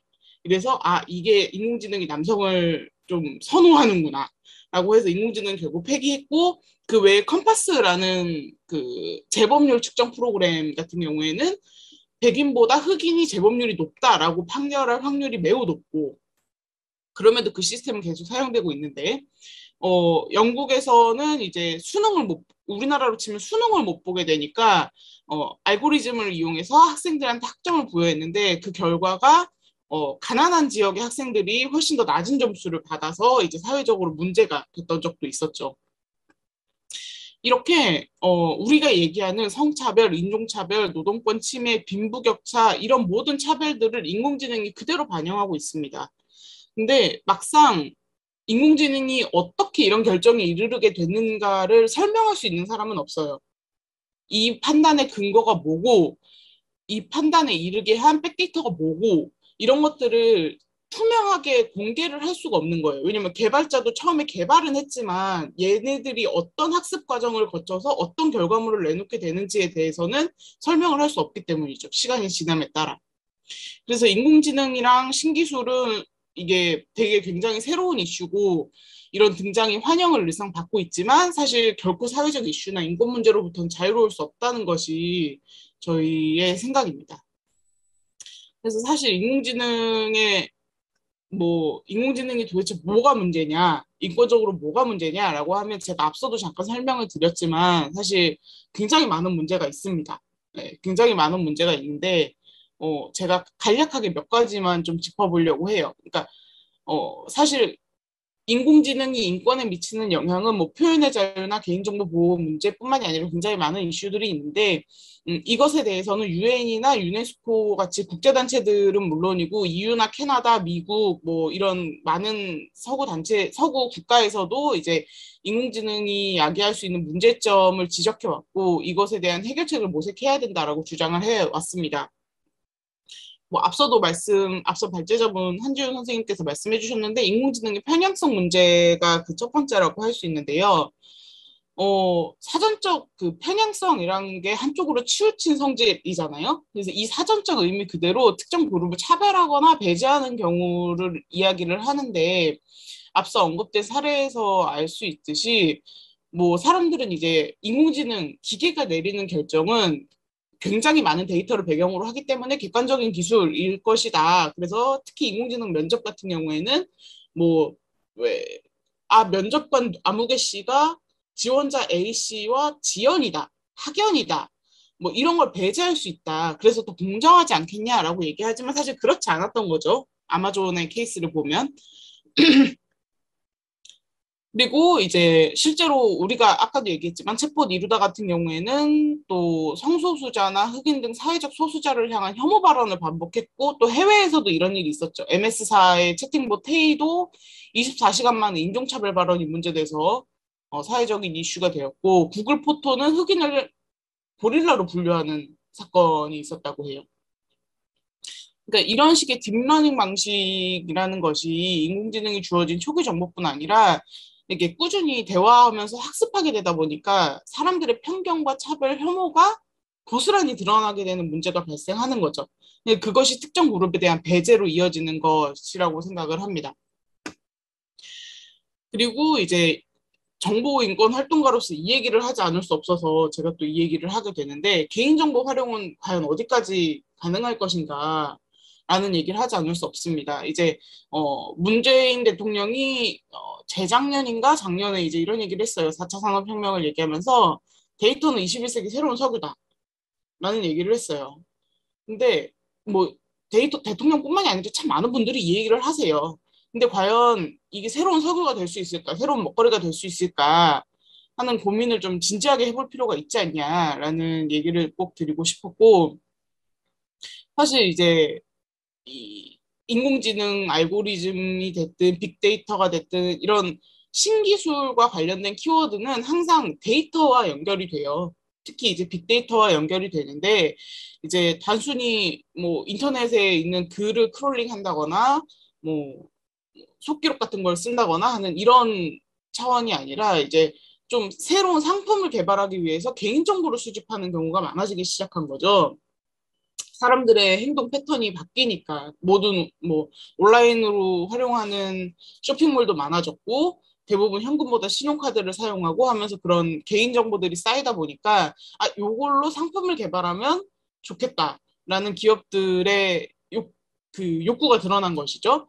그래서 특히나 민감 정보인 의료 정보 같은 경우에는 보험사들이 옛날부터 엄청 탐내던 정보거든요. 그나마 이제 민감 정보로 분류가 돼서 그걸 직접적으로 가져갈 수는 없지만, 근데 저희가 특히나 우려하는 상황은 지난해에 데이터 3법, 저희는 이제 개인정보 3법이라고 부르는데 개보법, 정통망법, 신용정보법이 개정이 됐어요. 근데 이게 개정이 되면서 굉장히 보호 수준은 그렇게 많이 높아지지 않았는데 활용 수준이 굉장히 높아졌어요. 그래서 가명 처리를 하면 그러니까 저희는 일명 땡땡땡 처리라고 하는데 뭐 이름이나 주민등록번호 같은 거 그런 핵심 키워드 몇 가지만 가명 처리를 하면 이 정보를 맘대로 쓸 수 있게 해주는 거예요. 이게 문제라는 거죠, 사실. 이걸 왜 맘대로 쓸 수 있게 해주지? 라는 경우가 생기는 거고 그렇게 가명 처리를 한 정보라고 하더라도 지켜야 될 의무들이 몇 가지 있는데 이게 그 과학적 연구나 통계 처리 뭐 또 다른 이유가 있는데 제가 생각이 안 나는데 그런 경우에는 몇 가지 의무를 제외하고 이 정보를 쓸 수 있어요. 근데 이 과학적 연구에 과학적 연구 목적으로 상업적 연구가 포함이 돼 버린 거예요, 해석적으로. 그래서 기업에서 우리가 상품을 개발해, 우리가 새로운 뭐 제품을 개발해야 돼. 이런 경우에도 개인정보 같은 걸 막 갖다 쓸 수 있는데 그것이 그것의 근거로 내세우는 것은 이건 과학적 연구야라는 것이죠. 근데 과연 이게 공공의 이익을 기반으로 한 과학적 연구라고 할 수 있을까요? 과연 그 경우에도 우리는? 그래서 그런 문제들이 있고요. 그리고 이렇게 무차별적으로 수집된 개인정보는 과연 안전하게 보관될 수 있을까 하는 의문을 저는 또 제기해야 한다고 생각합니다. 가명 처리를 해도 데이터가 많이 모이면 모일수록 누군가를 식별하는 가능성이 굉장히 높아지잖아요. 게다가 대한민국의 경우에는 주민등록번호가 있어서 주민등록번호 하나면 모든 정보를 꿰뚫을 수 있기 때문에 이렇게 지속적으로 수집하고 쌓아두는 정보는 유출됐을 때 그 위험도가 굉장히 높아지는 것을 의미하거든요. 근데 이를 완전히 최대한 안전하게 보호하기 위한 안전 조치가 얼마나 의무화되고 있느냐를 생각해 보면 그게 법적으로 그렇게 강한 규제를 하고 있지는 않습니다. 그리고 제가 한 가지 더 마지막 문제점으로 지적을 하고 싶은 것은 인공지능에 대한 책임과 규제입니다. 인공지능이 잘못하면 그 책임은 누가 지게 되는 것일까요? 저희가 이제 이루다 사건 혹은 이루다 사태까지 이제 이름이 명명되면서 언론에 오르내린 사건을 저희가 모두 겪었고 그 사건을 계기로 저희가 또 이렇게 모이게 됐는데 당시에 개발사가 개인정보 보호를 굉장히 소홀히 했고 수집 및 활용 과정도 되게 적절치 못했죠. 그래서 스캐터랩은 이것과 관련해서는 처벌을 받았고 뭐 그것이 이제 손방망이 처벌이라는 비난도 있기는 하지만 어쨌든 뭐 개보위에서 이것에 대한 결정을 내린 바가 있죠. 근데 이 당시 이루다가 했던 특정 소수 집단에게 했던 차별적 발언은 스캐터랩이 사과를 하고 끝냈어요. 근데 과연 이게 사과만으로 끝날 수 있는 일일까? 지금이야 혐오 발언 정도에서 끝났지만 이런 상황들이 계속 지속된다면 나중에 어떤 문제가 발생할 수 있을까까지 고민을 해봐야 된다고 생각을 하거든요. 근데 그래서 저희가 이걸 국가인권위에 진정사건으로 접수를 했었어요. 이런 혐오 발언이 지속해서 발생하는 것에 대한 문제 제기를 했었는데 이제 국가인권위는 스캐터랩은 민간회사이니까 진정조사 대상이 아니다라는 결론 하나와 이루다가 인격체가 아니므로 혐오 표현을 조사 대상으로 삼을 수 없다. 그리고 이루다가 주식회사 스캐터랩에 그 책임을 묻기 어렵다라고 봤다라고 이제 답변을 했는데 뭐 일단 국가인권위는 사실 법인 단체 사인에 의해서 발생하는 차별 진정을 대상으로 하기 때문에 이거는 좀 말이 안 되는 거예요. 이건 좀 말이 안 되는 핑계였고 이루다로 인해서 차별행위와 혐오 발언에 대한 책임은 사실 해당 챗봇을 개발하고 운영한 스캐터랩에 있을 수밖에 없는 거거든요. 그래서 그 혐오 발언이 그러니까 최소한 이게 혐오 발언이다라는 것을 인지하고 있었다면 그것에 대한 방어책을 구축을 할 수 있었어야 된다라고 생각을 하고 이렇게 뭐 그게 안 됐을 경우에 이렇게 문제가 발생했을 경우에 이것이 재발하지 않기 위해서 어떤 제스처를 취할 수 있느냐 하는 것은 좀 고민을 해야 되지 않나라고 생각을 하는데 그나마 사실 이루다 사건은 개발사 운영사가 일치했어요. 일치했고 그렇게 피해가 크지 않았기 때문에 뭐 사실 그나마 좀 쉬운 편이었죠. 니네 이런 거 어떻게 그냥 계속 유지할 수 있지? 라면서 이제 좀 책임을 요구할 수 있는 경우가 좀 쉬웠는데 근데 이게 만약에 특정 기업이 개발한 알고리즘을 정부에서 활용을 해요. 그러면 우리는 개발한 회사에 문제 제기를 해야 할까요? 아니면 이 알고리즘 사용한 정부의 책임을 물어야 할까요? 왜냐면 알기가 너무 힘든 게 알고리즘, 뭐 인공지능, 머신러닝 개발을 하는 건 좋아요. 개발을 했어. 개발을 했는데 이걸 쓰다 보니까 들어간 데이터로 인해서 뭐 결과값이 어떻게 나오는지 이제 블랙박스라고 하잖아요. 잘 설명이 안 되는 거죠. 근데 여기서 만약에 뭐 그 아마존 사태처럼 계속 남성만 뽑는다. 그럼 이 경우에 여성 차별을 문제 제기할 수 있어야 되는데 그럼 이것의 책임을 누가 질 수 있죠? 누구에게 그 책임을 물어야 하죠? 그러니까 그런 식으로 우리가 좀 책임 소지를 어떻게 할 것인가에 대한 고민을 좀 깊이 해봐야 된다라는 얘기를 드리고 싶고요. 그리고 인공지능 이렇게 인권 활동가들이 계속 인공지능에 문제 제기를 하니까 마치 니들은 러다이트 운동하냐라며 이제 좀 과하게 말씀을 하시는 분도 있는데 저희가 뭐 이런 기술들을 아예 쓰지 말아야 한다 뭐 이런 얘기를 하는 건 아닙니다. 기술이 도입이 되면 기술을 쓸 수 있으면 좋죠. 그 기술이 사람들에게 도움이 된다면 더할 나위 없이 좋은데 그럼에도 이제 인공지능의 무분별한 활용을 걱정하지는 않을 수 없다. 왜냐면 이 과정에서 명백히 문제가 드러날 수 있다는 거, 문제가 생길 수 있다는 것이 드러나고 있고, 그것이 단순히 한 국가나 한 기업의 문제만이 아니다라는 것은 이제 계속 증명이 되고 있는 상황이기 때문에, 이건 좀 우리가 전체적으로 고민을 해볼 문제다라는 생각이 드는 거고요.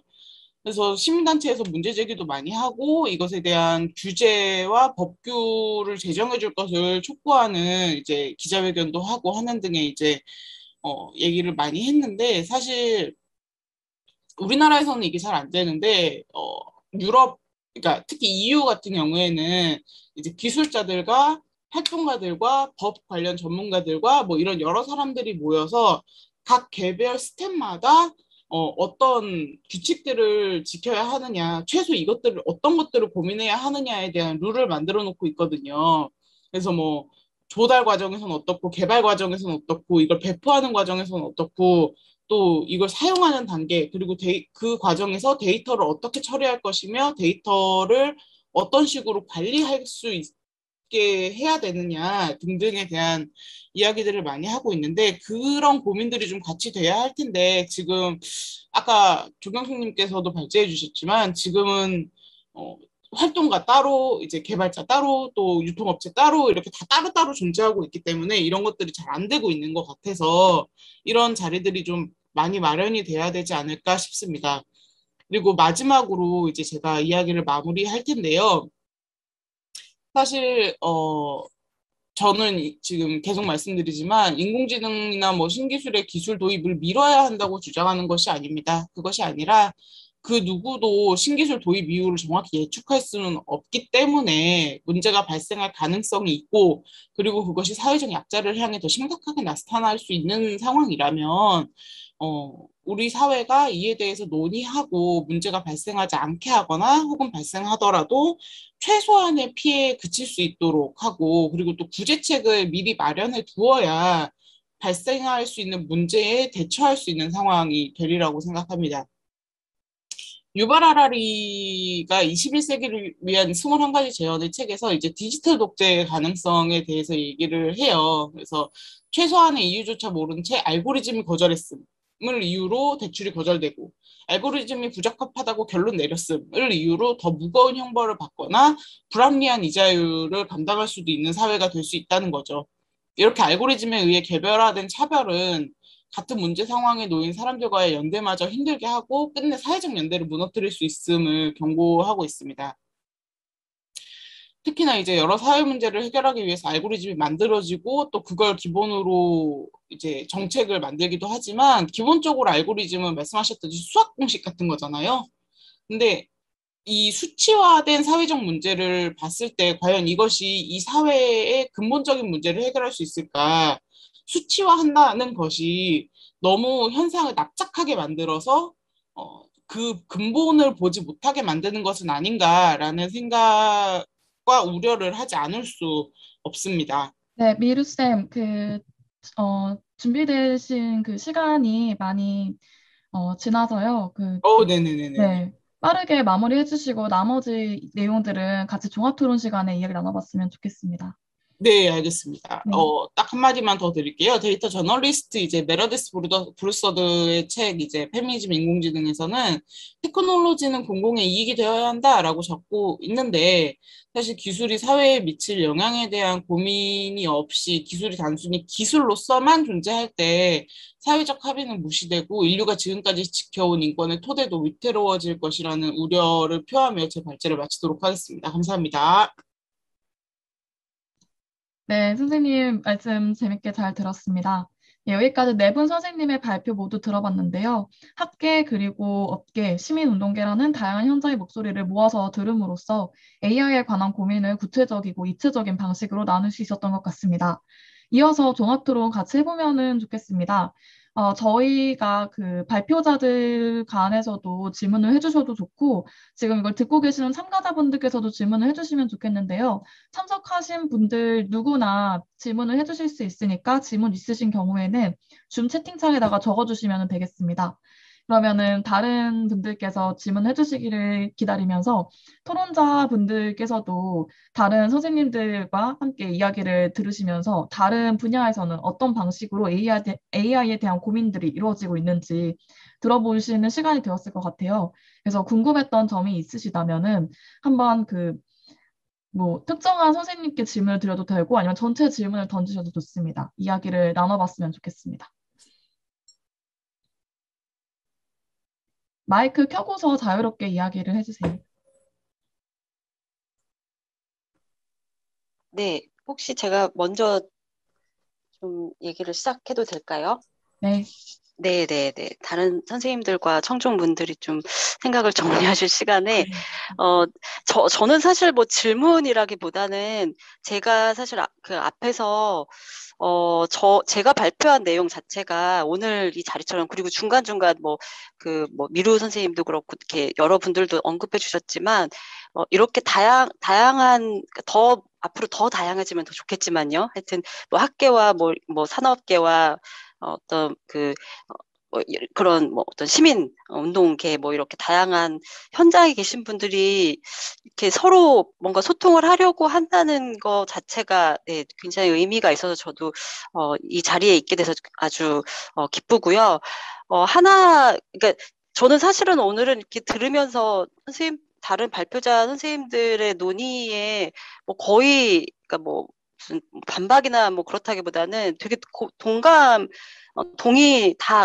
거의 대부분 동의가 됐고, 굉장히 공감도 많이 됐고, 특히 그 조경숙 선생님께서 그 스타트업이나 뭐 어떤 VC 뭐 이런 정말 그 업계에 계신 분들 인터뷰를 하면서 들려주신 이야기들이 저는 되게 의미심장했어요. 그래서 예를 들면은 그 VC 왜 투자자 업체에 계시는 분이 말씀하신, 그러니까 우리가 뭐 스타트업이나 이런 작은 기업에 원하는 것은 기술이 아니라 한국에 최적화된 서비스?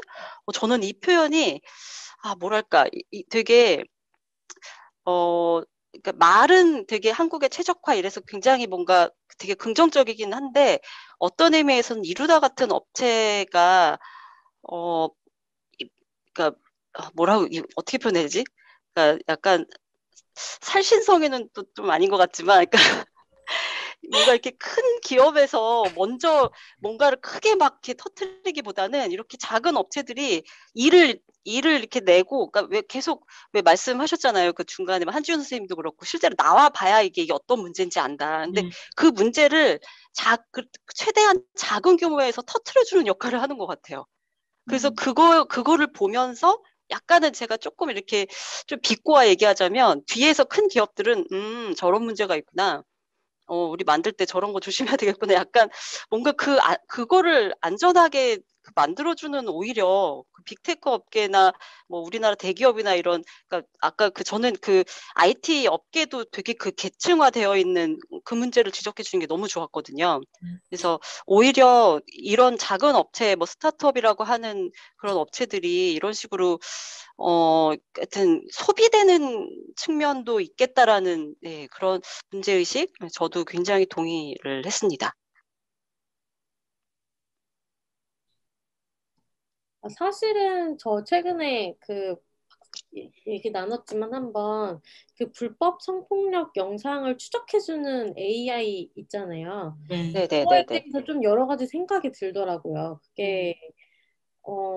그게 바로 한국 사회에 최적화된 AI 서비스다 이런 생각이 들면서 굉장히 뭐랄까 BM을 피해자들한테 받고 있는 거예요. 그러니까 피해자들이 영상을 삭제하는 그 단위가 이제 그들의 비즈니스 모델인데 이제 거기에서 굉장히 약간 이게 AI 기술 자체의 문제라기보다는 이 기술이 만약에 정부에 가서 썼으면 무료로 지원하고 그리고 자기네들이 이게 기관에서 알아서 하는 걸로 갔으면 되게 좋았을 텐데 그 스타트업으로 가 있으니까 BM이 되고 그 돈이 없는 피해자 여성들은 삭제할 수가 없고 그리고 돈이 있는 여성들이라 하더라도 한정없이 그걸 계속 내야 되는 거잖아요. 지워질 때까지. 언제 지워질지 모르는데 딴 사람이 다운받고 있다가 좀 시들해지면 다시 업로드하면 되는 거니까 그런 거는. 약간 그런 부분에서 저거는 진짜 기술이 문제가 아니라 서비스의 기획이 진짜 문제적이다. 약간 이런 생각이 되게 들더라고요. 네, 저도 조경수 선생님의 말씀 들으면서 정말 공감이 많이 됐고요. 그리고 또 한편 제가 좀 선생님의 발표를 들으면서 흥미로웠던 지점이 그 의료 영상정보 AI와 챗봇 AI에게 요구되는 윤리가 다르지 않겠냐 이런 이야기들이 나온다는 것에 대해서 저도 맞는 말이라는 생각이 들었고 AI라고 하는 그 이슈 때문에 다 묶여있기는 하지만 사실 굉장히 다른 업계에서 다른 윤리적인 이해, 감수성, 그리고 그런 수익 구조 같은 것들을 고민하면서 이루어져야 되는 일들이라는 생각이 같이 들었어요. 그래서 이런 이야기는 아마도 또 저는 바로 떠올릴 수는 없었고, 그렇게 실제로 그 일선에서 일을 하시는 분들이 가장 잘 느낄 수 있는 그런 고민이겠구나라는 생각이 들어서 공유를 받으면서 아주 좋았습니다. 사실 그 EU 얘기를 제가 많이 하게 되는데, EU가 이번에 GDPR 만들고 하면서 좀, 워낙에 선구적으로 이쪽으로 많이 나가고 있는데요. 그쪽에서는 이제 하이리스크라고 해서 이걸 수준별로 따로 놓고, 뭐 이런 챗봇 같은 경우에는 사실 피해가 크지 않잖아요. 잘못돼도. 그래서 이런 애들에 대한 규제는 좀 약하게. 그 대신에 뭐 의료 문제나 뭐 사회복지 문제나 이렇게 인간에게 직접적인 영향을 끼칠 수 있는 인공지능의 경우에는 리스크 관리를 좀 빡세게, 일명 빡세게, 예, 하는 쪽으로 이렇게 기준을 이렇게 차등적으로 두고 있거든요. 근데 우리나라는 너무 초보적인 논의만 하고 있는 거예요, 아직도. 과기정통부에서 발표한 윤리 기준을 보면 이게 뭐야 싶은, 도덕 교과서도 이거보다 자세하게 쓰겠다 싶은 수준이라서, 좀, 예, 그런 걸 보고 있으면 답답하죠. 정부가 하고 있는 거 보면. 예, 저도 굉장히 동의합니다. 그러니까 이제는 그냥 AI 윤리 뭐 이렇게 크게 퉁치지 말고, 아까 조교 선생님 말씀하셨던 뭐 AI 윤리와 그 IT 뭐 서비스할 때 윤리라든지, 아니면 뭐 의료와 뭐 금융과 뭐 이런 식으로 나눈다든지, 이렇게 해서 좀 세분화해서 이렇게 기술하고 좀 더 밀착돼서 좀 만들어졌으면 좋겠어요. 그래서 저도 이제 맨 마지막에 그러니까 약간 그림처럼 그릴 때 큰 어떤 개발자 집단이 있고, 이쪽은 막 그거를 막 걱정하고 비판하고 막 윤리적인 뭘 만들려고 한 집단이 있고, 막 이렇게 두 개로 나눌 문제가 아니라, 정말 의료에서 또 그쪽 윤리와 뭐 기술과 뭐 산업적 이익과 이런 것들을 이렇게 논의하고, 또 금융 분야에서 또 논의하고, 뭔가 이렇게 좀 그런 식으로 해야지 이제 정말 실효성 있는 그런 논의가 좀 나오지 않을까. 저도 동의합니다. 네, 저도 조금 더 말을 보태자면, 방금 임소연 박사님이 얘기를 해주셨고, 사실 조경수 선생님이 쏘아 올리고, 이제 AI 윤리와 서비스 기획 쪽의 윤리를 좀 구분해야 된다라는 거에도 엄청 공감을 하고요. 미르 활동가님께서도 그렇게 얘기하셨잖아요. 저희 한국에선 되게 기초적인 수준의 논의만 계속 반복이 되고 있어서 실질적인 것들이 필요하다. 이거에 저도 완전 공감을 하거든요. 그래서 제 발표에는 충분히 녹여내지 못했지만, 그래서 사실 제가 그 데이터 자체를 쪼갰던 이유가, 사실 그 서비스가 되는 분야에서의 그런 윤리들도 다르지만 그 기술 자체에서 사실 데이터를 만들 때도 좀 디바이어싱이라든지 이런 것들을 경감할 수 있는 기술을 만들 때도 그 데이터의 특성이 굉장히 많이 반영이 되거든요.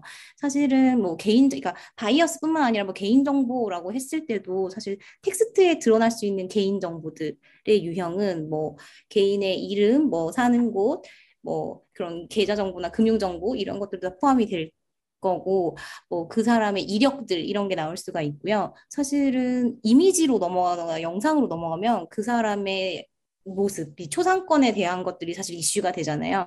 근데 사실 제가 느꼈던 것들은 그거에 대해서 명확하게 분리가 잘 되어 있지 않고, 그래서 그거에 맞춘 기준들이 사실은 참고를 할 만한 것들이 존재하지 않는다라는 것이 굉장히 어려움을 많이 느꼈거든요.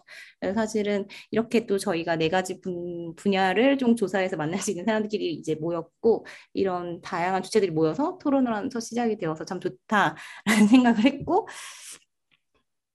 앞으로도 좀 더 이제 이게 시작이니까 다 같이 모여서 좀 더 자세하게 그 세부 분야에 정말 실질적으로 현장에서 사용할 수 있는 그런 기준들, 뭐 절차들 이런 것들이 좀 더 만들어 나가지는 그런 단계의 시작이었으면 좋겠다는 생각이 들었습니다.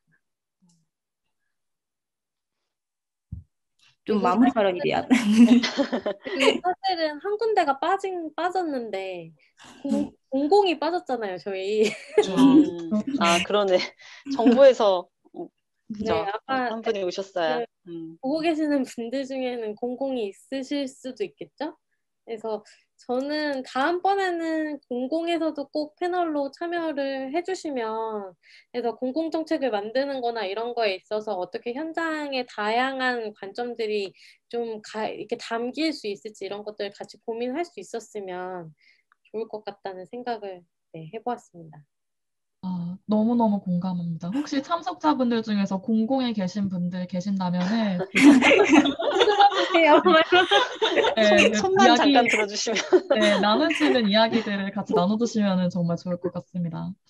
네, 저도 공공 영역에 대해서 얘기가 나와서 조금 말을 덧붙이자면 그 사실은 지금 뭐 니아나 아니면 정부에서 데이터 3법 얘기도 아까 잠깐 나왔지만 데이터댐 사업을 이제는 뉴딜 정책이자 하면서 밀어붙이고 있잖아요. 그래서 맞아요. 2019년부터 엄청나게 많은 사업들이 나왔고 이제 엄청 공개가 되고 있는데 사실 그런 것들을 그 정말로 많은 업체들 정말 AI 업체들이 그것들로 인해서 거기로 부어진 자금들로 인해서 엄청나게 성장을 하고 있는 건 사실이에요. 그러면서 데이터들이 많이 나올 텐데 그런 데이터들을 사실을 수집하고 그거를 구축하는 데 있어서 사실은 AI 윤리에 대한 고민들이 얼마나 잘 되었고 그것들이 어떻게 적용이 되었나는 사실은 물음표가 달리거든요. 제가 구체적인 수치를 제시할 수는 없지만 제가 일부 살펴본 바로는 사실 그것들을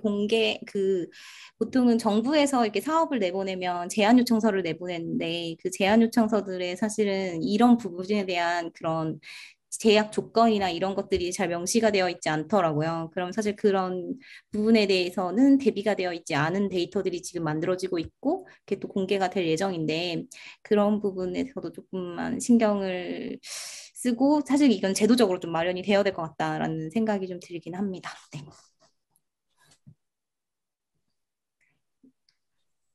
저도 너무나 동의합니다. 서로 다 너무 동의해가지고 동의 안 하시는 분을 다음부터는 다양성이 약간 부족했나요? 아니, 근데 공공 정책을 만들 때 이렇게 보면 이제 전문가들을 불러서 얘기를 듣기는 하더라고요. 이제 정책 만들고 할 때 뭐 과학자도 부르고 연구자도 부르고 뭐 산업계에서도 부르고 특히 이제 해커톤이라고 4차 산업혁명위원회 같은 뭐 이런 뭐 그런 이제 각계각층의 사람들을 모아놓고 1박 2일 동안 가둬놓고 회의를 시키는 뭐 그런 게 있었어요. 그 정부 차원에서 운영을 하는. 근데 사실 이게 1박 2일 가둬놓고 떠든다고 될 일이 아닌 거거든요. 왜냐면 기본적으로 출발하는 스텝이 다르고 기술에 대한 이해 정도도 다르고 스탠스가 다르기 때문에 그냥 1박 2일 가져놓고 끝장 토론해봐라 뭐 이런다고 해결될 일이 사실은 아닌데 그래서 이게 그냥 단순히 자리를 만들고 뭐 이게 문제가 아니라 좀 사회적으로 모두가 바뀔 필요가 있지 않나라는 생각이 저는 좀 들더라고요. 그냥 이걸 정책을 어떻게 만들까, 이걸 혐오 발언을 어떻게 규제를 할까, 뭐 이런 것도 중요하기는 한데 그건 저는 정말 너무 시작이라고 생각을 하고 우리가 이제 얘기를 하고 이렇게 숨 쉬듯이 말하는 이 모든 것들이 사실은 우리 내부에서 뭔가 좀 바뀌어야 되지 않을까? 무엇이 혐오이고 무엇이 차별인지를 맥락화하는 능력을 키워야 되지 않나? 라는 생각이 드는 거죠, 저는. 네. 맞아요. 저도 그래서 사실 AI 막 이런 우리가 윤리 얘기할 때 뭐 차별, 뭐 편향 막 뭐 이런 논의들이 뭐 사실 그게 지금 핵심인데 저는 그래서 볼 때마다 드는 생각이 그냥 아예 AI를 이용해서 혐오 발언을 우리가 얼마나 하고 있는지 무슨 용어를 쓰고 있는지 어떤 맥락에서 하는지 그냥 그거를 아예 연구하는 게 더 순서가 아닐까 이거를 가지고 그러니까 이게 혐오 발언 안 하고 뭐 차별 안 하고 편견 없이 편향 없이 만들려고 노력하다가 튀어나오는 막 그런 문제들만 이렇게 또 안 나오게 하려고 다시 밀어놓고 이걸 하지 말고 그냥 아예 뭐 AI 면접 이다 기술이다라고 하면 그냥 그 지금까지의 데이터가 뭘 말해주는지 음, 그거를 아예 그냥 연구를 하고 공개도 하고 막 해서 음. 그러니까 AI가 지금 계속 나오는 얘기가 어차피 인간 사회를 그대로 반영을 하는 거잖아요. 그러면 그 반영한 결과가 뭔지 저는 그게 오히려 AI의 유용성이지 않을까? 저는 그런 생각도 해봤습니다. 맞아요. 음, 예전에 성소수자분들하고 같이 하는 토론회 할 기회가 있었는데 그분들이 하시는 말씀이 대부분 이제 내 데이터를 니들 맘대로 쓰지 마라고 주장을 하지만 사실 성소수자, 특히 트랜스젠더나 게이, 레즈비언 뭐 이런 퀴어들 같은 경우에는 우리는 데이터에 잡히지 않는다는 거예요. 그러니까 우리는 데이터의 대상이 되지 않는다. 근데 우리가 데이터의 대상이 되지 않으면 우리를 주체로 한 정책도 나올 수가 없다. 라는 말씀을 하시고 약간 한 대 얻어맞은 느낌이었거든요. 그러니까 애초에 무엇이 데이터화 되어 있는가부터도 고민해 볼 필요가 있지 않나. 네, 그런 생각이 듭니다. 네. 지금 우리가 주어진 시간이 5분 정도 남았거든요. 그래서 제가 마지막으로 우리의 세션을 종료하면서 그 각자 발표해주셨던 선생님들의 마무리 발언을 듣고서 이렇게 마무리를 해보면 어떨까 싶어요. 우리가 오늘 발표하고 있는 2021년 한국 인터넷 거버넌스 포럼은 새로운 시작, 평등, 공정, 참여의 거버넌스라고 하는 주제로 꾸려졌고, 국내 인터넷 이용자의 관심을 폭넓게 반영하고자 다양한 이해관계자로부터 프로그램을 제안받아서 구성했다고 합니다. 그래서 평등, 공정, 참여라고 하는 주제라고 하는데 우리가 이렇게 만들었던 세션이 제가 자부하기에는 평등과 공정과 참여라고 하는 모든 키워드를 모두 아우를 수 있는 다양한 이해관계자가 공공 영역만 있었으면 정말 완벽했겠지만 공공 영역 빼고 다들 이렇게 잘 모여 있던 자리가 아니었나 하는 그런 생각이 들고요.